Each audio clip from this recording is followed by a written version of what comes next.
Thanks for coming. Really just a historic moment right now, and our program and our team is very excited to be able to represent the Hawkeyes in the black and gold. It's a moment that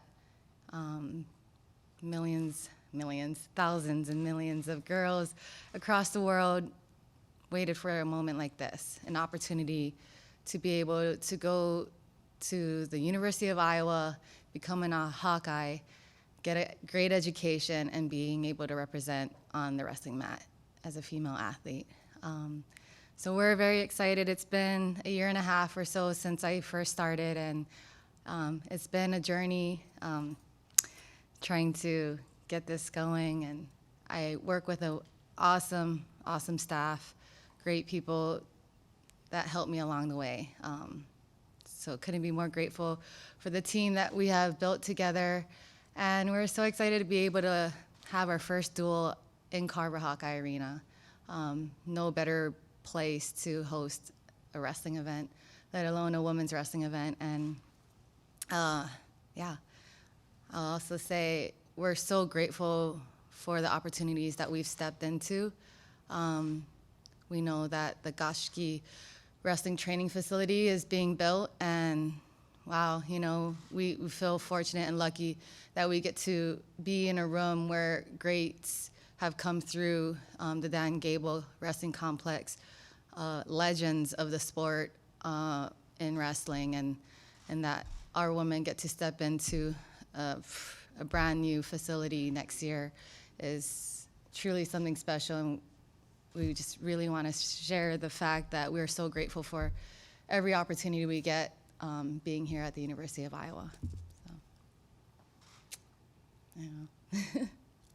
Ross Bartachuk with IA Wrestle. When you think about, when you first, joined the program, started recruiting your first athletes to now looking at where, you have a schedule, you have a pretty full roster. I mean, can you just talk about that experience of how that's been just, building the foundations of the program? Yeah, it's like I said, it's been a journey. There's moments where felt like things needed to go quickly, but realized, I need to slow it down at times to make sure we're doing the right things to move the program in the right direction. We as a program feel like we're shouldering a lot of responsibility as far as how we do about making sure we're understanding all the rules and compliances for a D1 program. And, we understand there's going to be I've asked a lot of questions. Poor Matt and compliance Dave, it's questions like daily as far as making sure we're doing the right things and building the program in the right way. And like I said earlier, we have a great team of people behind the scenes that make sure that we're here to set our team up for success. So with building the program, it was, how much do we start with? How many student athletes do we start with? We have 10 weight classes.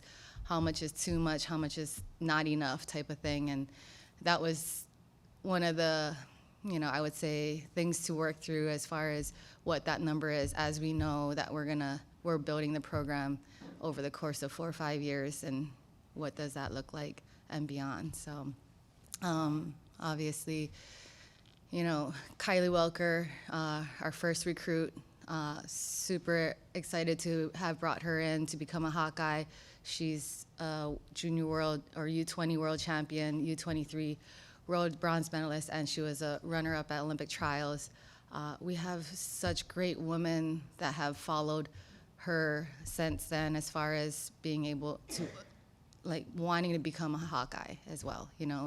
I think the women here that are here know and understand that no one person is bigger than the next, and the fact that they want to push each other to be better, so that way they can reach their goals of becoming a college national champion, but also beyond to world and Olympic stages. John Steffi, Cedar Rapids Gazette. Was it difficult to narrow down who to recruit when so many people were interested in coming to Iowa? Yes, it's hard, and I think those are the pieces that we as the coaching staff are still continuing to learn and grow in that space as far as recruiting, because there are so many great women across the country. They're very ambitious, whether in the classroom and on the wrestling mat.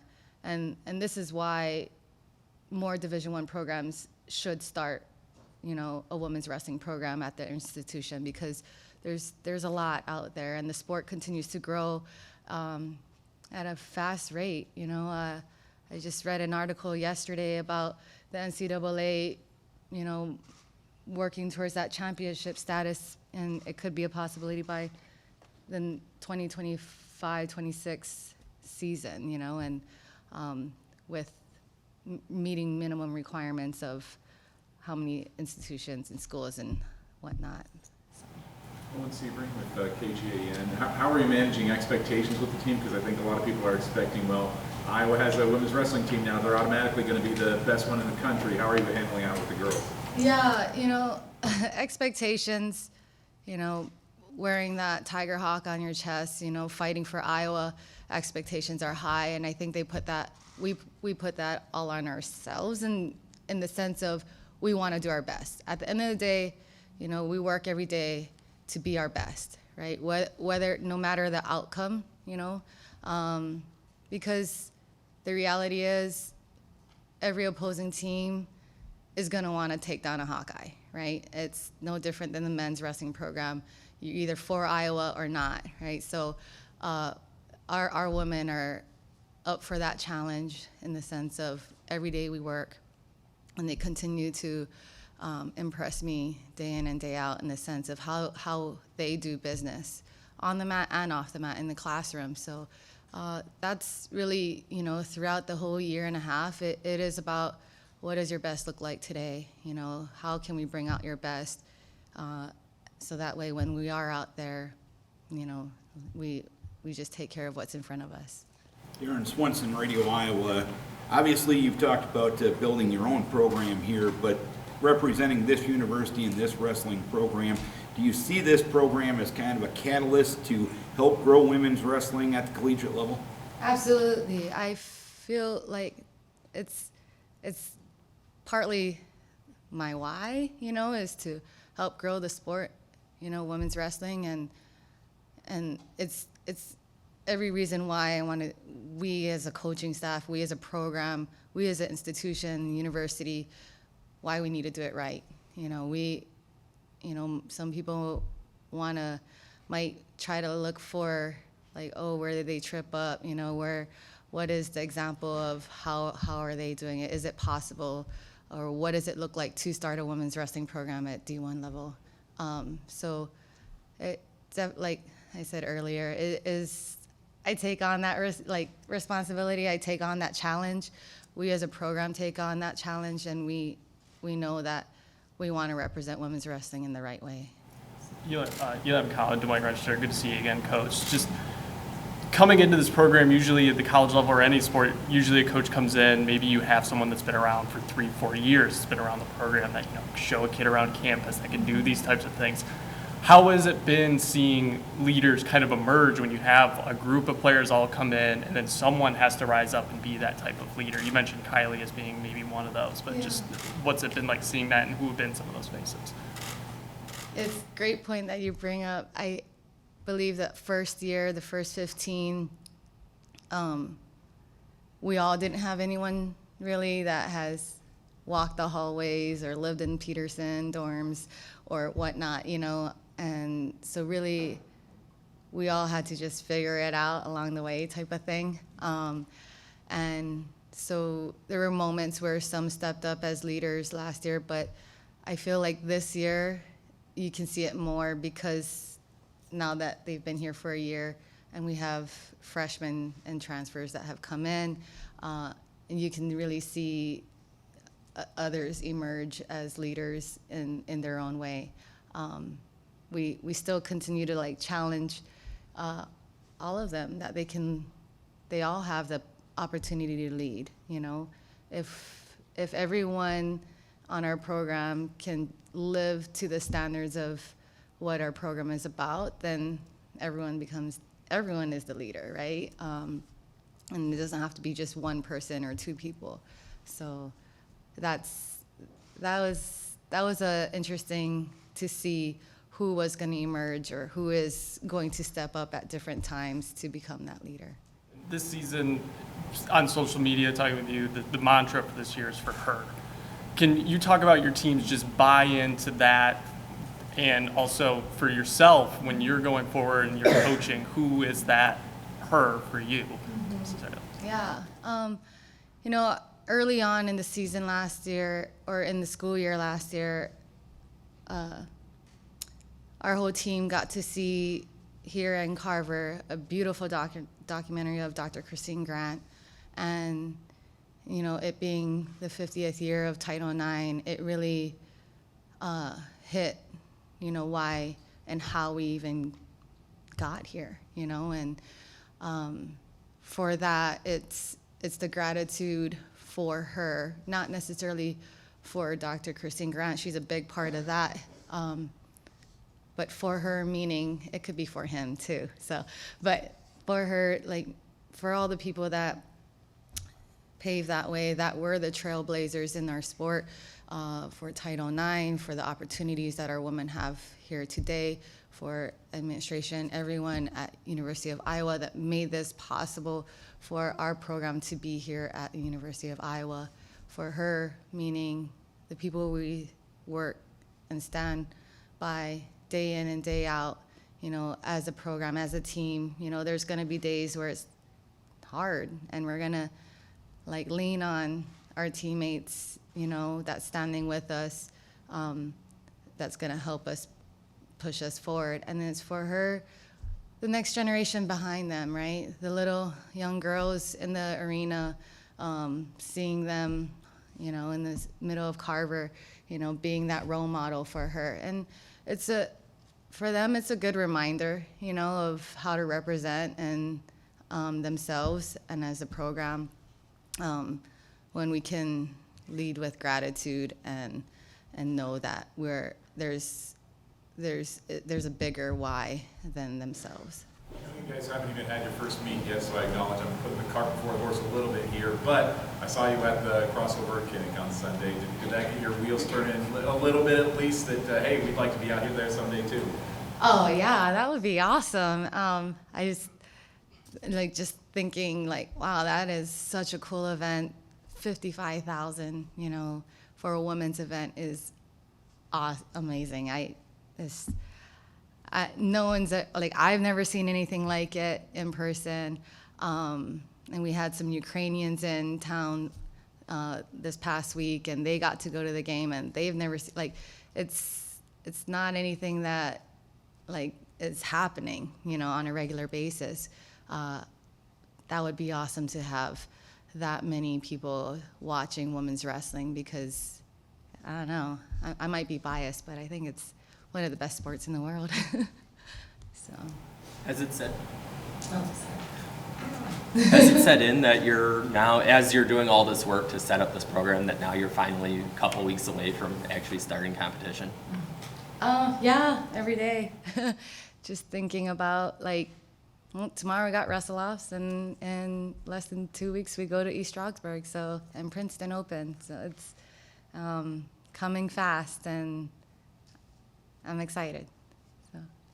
How did you go about the process of setting a schedule, knowing the fact that, knowing the goals you have for this program in its initial season?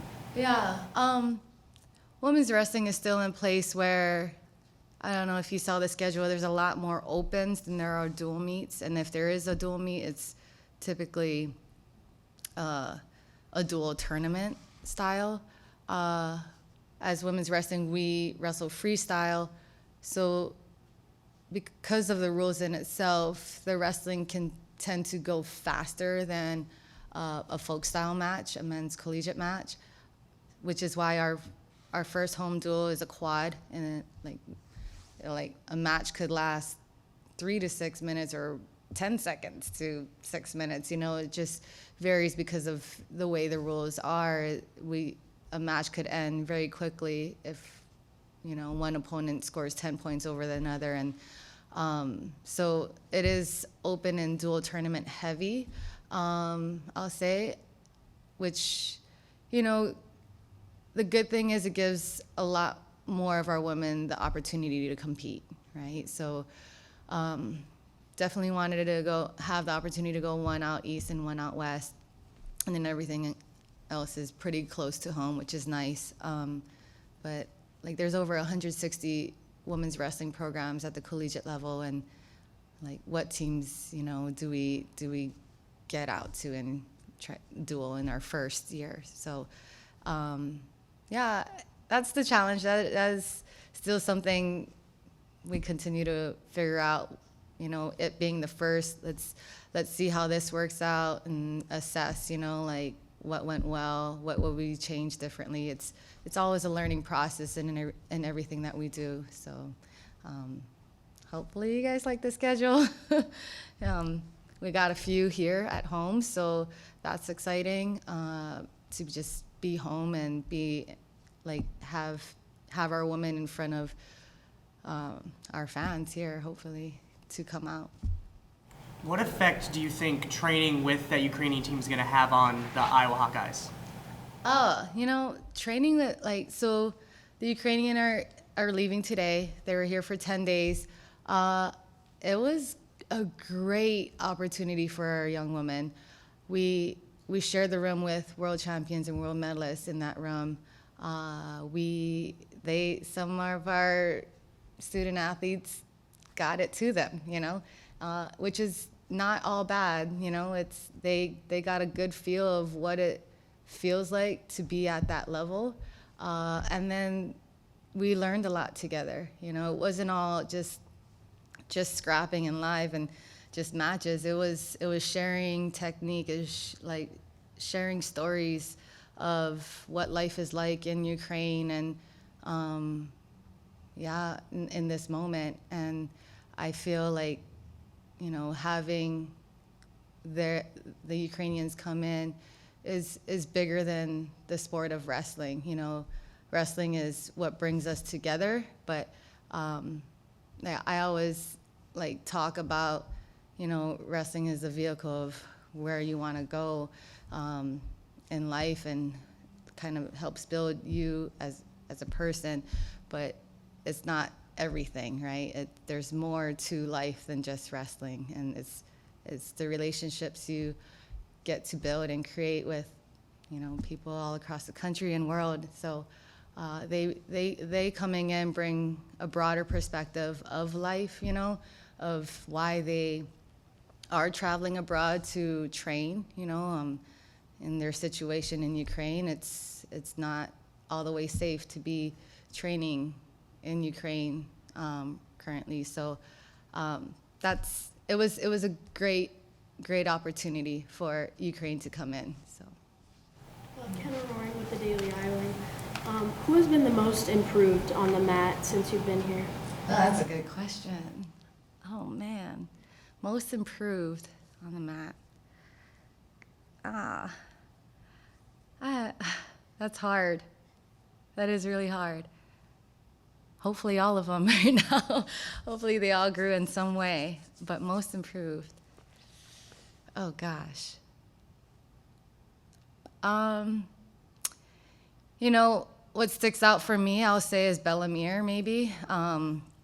When she came in, she was number 6 in the country at U20, and she made the U20 world team this year and took 5th at Worlds, and she was severely sick, and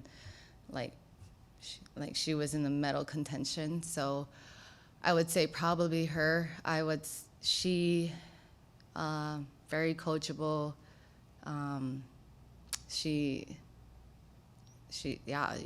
It's like playing a video game. You tell her what to do, she does it, type of thing, you know. And you know, at the World Championships, you know, it was a question to her of like asking her what she thought the difference was from being 6th in the country to 5th in the world, you know. And, you know, she did say having a team of women behind her. She attributes making that world team because she had a team behind her, you know, like a team that believes in her. And sometimes that's what's so powerful about sport and having a team behind you, is sometimes, you know, the individual might be struggling with like belief in themselves, but if they see that others believe in them, then that can push them forward, right? So for her, it was having that team, and then also alongside that, being able to fully focus on the sport of wrestling. You know, her background was MMA, so she like had a lot of different disciplines to train in. So, but yeah, that's a hard one. I hate singling out one person, but result-wise, I would say her. Yeah. What has Marlyn Dei added to this room? Marlyn Dei just brings not only experience but maturity to our room, to our program. She came from Augsburg, and when Augsburg started up, right? So she's now part of, you know, kind of like two programs that are startups. But she was at Augsburg when it first started, from the beginning, and you know, there was different challenges throughout her years there. And with that said, it was a difficult decision for her to want to transfer, you know, because she felt like because she was one of the first at Augsburg, or she was the first at Augsburg, she felt a responsibility to seek it through for her entire like collegiate career. But also, and that it wasn't an easy decision for her to want to transfer, but she also felt that she wanted to give herself a different opportunity to do something special here in the room here. And so that's what she brings, is experience, maturity, and leadership in her way as well. So. You have a number of extremely talented freshmen on this roster coming in that were highly recruited. How many of them are you expecting this season to be able to just contribute right out of the gate? Oh, yeah. Wow. Sorry, trying to think through this one. Yeah, yeah, we have extremely talented freshmen. Just like I said, I really want them to just compete their best, you know. As far as, I don't have, like, yes, we want to win everything. You know, we want them to be college national champions. We understand that, you know, every day we're learning and growing, and when they step out, I really, truly just want them to be at their best. Expectations, you know, that's hard. Yes, yeah, for them to win. But I think, yeah, that's a hard question to answer. Sorry. Oh my gosh, stumbled me on that. Yeah. I guess maybe someone with like Lily Luft, for example. What is she maybe? What do you kind of see maybe from her in particular in terms of her? Yeah. Okay. That's with Lily. You need to narrow it down. Yeah. Because I was just like trying to think of all our freshmen all at once, and that's a lot. So, Lily, tough as nails, gritty. She goes hard. So she won't back down from anything or anyone, which is awesome. Just, you know, we, like everything else, you know, we want to keep nurturing that piece that she has, and still work with other elements of it, for, like, there's still room for growth. That's a great thing. There's always room for growth for each and every one of our student athletes here. Is that's the scary part. You have the heart, you have the drive, you have the grit. Sometimes those are the harder things to like pull out, and some more than others, and really just like helping shape her, you know, as how she's going to present herself on the mat. So, yeah. Kind of on that note, you talked about wrestle-offs. So, like, you know, talk about those freshmen coming in and everyone you have. I mean, how big of a deal will wrestle-offs be determining your lineup? Yeah, and we told all of our women that wrestle-offs does not mean you're going to be the starter. You win wrestle-offs does not mean that you're going to start. It's really information for us as a coaching staff to see the process, right? For them to have to go through the process. Some are coming off of injuries from last year or whatnot, and this is an opportunity to, get their process in place, right? Whether it's their weight descent, because we see them daily in the sense of how are they managing their weight leading up to the wrestle-off, what is their refueling like after weigh-ins, what's their warm-up like, what are the little things that go through their mind as they're preparing to step out on the mat for a wrestle-off, right? It's competition. It's not competition in Carver. It's not competition at East Stroudsburg or Princeton Open, anything like that. It's competition in the wrestling room, in the practice room, and to what level can they rise within that environment, where it's a place where you're training day in and day out, but how do you create that shift of I'm competing for an opportunity to have a spot. Doesn't mean I get the spot, but it's a lot of learning pieces to have a wrestle-off for the individual and for coaches. So, and that's why we are having our wrestle-off. So as far as simulating an actual event, is it going to be scratch weight and everything for wrestle-offs too? No, we are giving a weight allowance because we are 2 weeks from the first competition. We are having an official come in because we don't want to officiate that, so we are going to have an official come in and officiate the matches. And so it's going to be treated as such in that way. One final question. The donation drive that you and the women's wrestling program and volleyball did together, what was the outcome of that? How did that go? I think it went well. Oh gosh, I don't know the outcome of that. But, a lot of it was, awareness of what is going on on Maui and how we can best help, the community of Lahaina. And it was awesome that volleyball connected with women's wrestling to do the drive, whether it's the food drive or the toys and clothing drive. And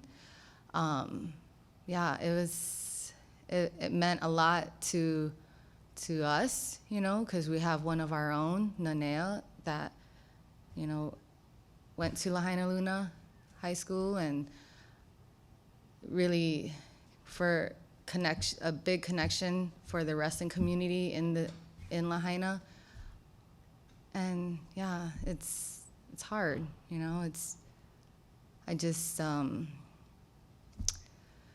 one of the young wrestlers that is in high school currently just had an opportunity to go back to her apartment just this week, yesterday or the day before, and that's hard, I can't even imagine what her and her family and the whole community of Lahaina is going through. And so if having a drive can help feed the people on Lahaina, or clothe, or have young kids be able to play in sport again, then I don't know, I would love it to be ongoing. So Thank you, everyone. You can